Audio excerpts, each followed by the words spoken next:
জুমার দিনকে বিষ্ণু ঈসা ইসলাম বলেছেন হাদা ইয়াউমুল ঈদ, হাদা ইয়াউমুন জাআলাহুল্লাহু লাকুম ঈদান।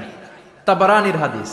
বিষ্ণু বলেছেন এটা এমন দিন যে দিনটাকে আল্লাহ তাআলা তোমাদের জন্য ঈদের দিন হিসেবে ঘোষণা দিয়েছেন। পড়েন আলহামদুলিল্লাহ।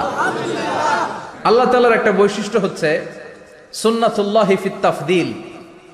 এক এক জিনিসের উপর আল্লাহ এক এক জিনিসকে বৈশিষ্ট্যমণ্ডিত করেন, মর্যাদা দান করেন। ফাদ্দালা জামানান আলা জামান কামা ফাদ্দালা মাকানান আলা মাকান, ইনসানান আলা ইনসান। আল্লাহ ব্যক্তির উপর ব্যক্তিকে প্রাধান্য দেন, আল্লাহ সময়ের উপর সময়কে প্রাধান্য দেন, আল্লাহ স্থানের উপর স্থানকে প্রাধান্য দেন। এটা আল্লাহর সুন্নাত।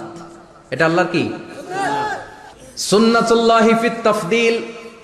ফাদ্দালা জামানান আলা জামান কামা ফাদ্দালা মাকানান আলা মাকান, ইনসানান আলা ইনসান। পৃথিবীর সব মানুষগুলো এক রকম নয়, এক মর্যাদার নয়। আবার লক্ষাধিক নবী